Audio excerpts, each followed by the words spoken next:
Matthew 7. Judging verse 1. Judge not that you be not judged. For with the judgment you pronounce, you will be judged, and with the measure you use it will be measured to you. Why do you see the speck in your brother's eye, but do not notice the log that is in your own eye?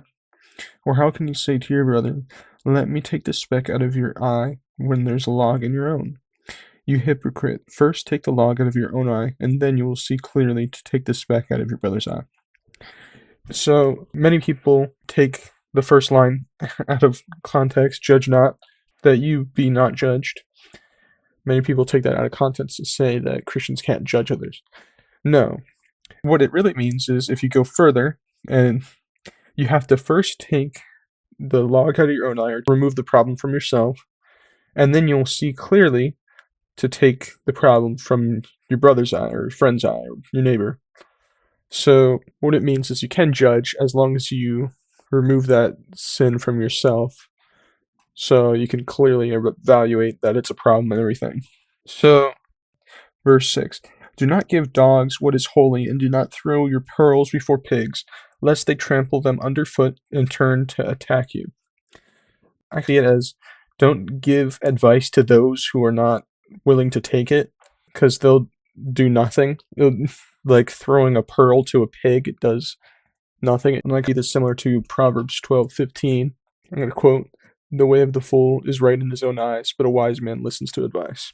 So if you give advice, they'll be like, no, you're wrong, and think it's right in their own eyes. But a wise man will try getting the advice and understanding it and learning it.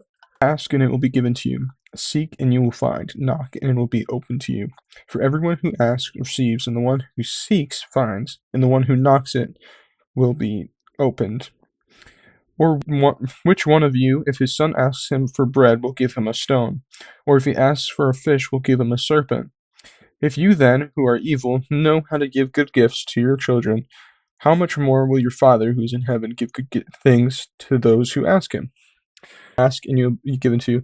This does not mean that God's a genie who'll grant you every wish, but you ask humbly and you trust in the process, God will give you, he could give you anything, really. Similar to David was to be king. Now, David didn't specifically ask to become king, but he was told that he was going to become king, and he had to wait a while. It was a long time through hard times, but he eventually became king, and he was a very good king.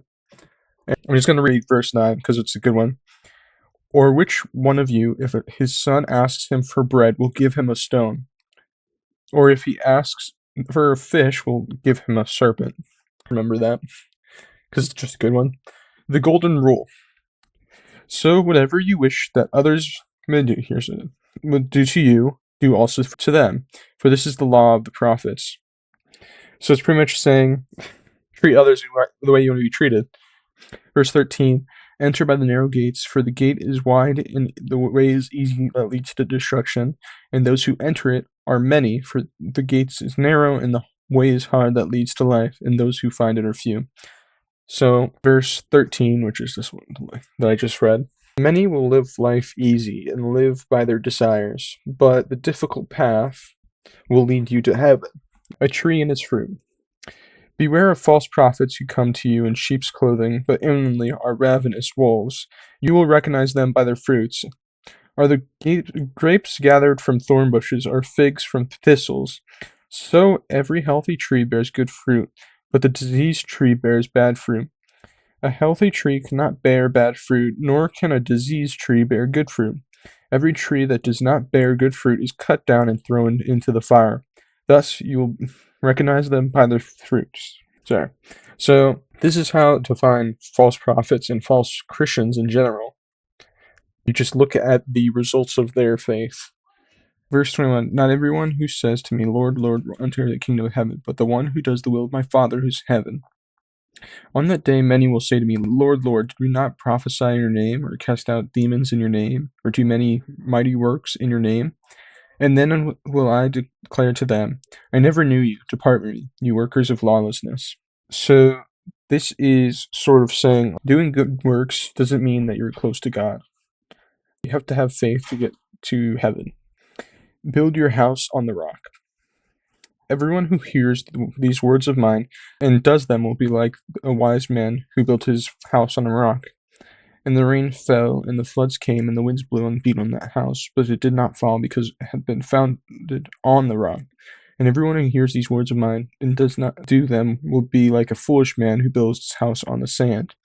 And the rain fell, and the floods came, and the winds blew and beat against the house, and great was its fall. So pretty much building your life on the rock is trusting in God and everything. And those who don't do it, the fools, it would be those who trust in themselves more. And when Jesus finished these sayings, the crowds were astonished at his teaching, for he was teaching them as one who had authority and not as their scribes. So their scribes would often just cite other teachers. Alright, thank you all for watching. Remember, there's a Discord server if you guys want to join and communicate and everything. And goodbye.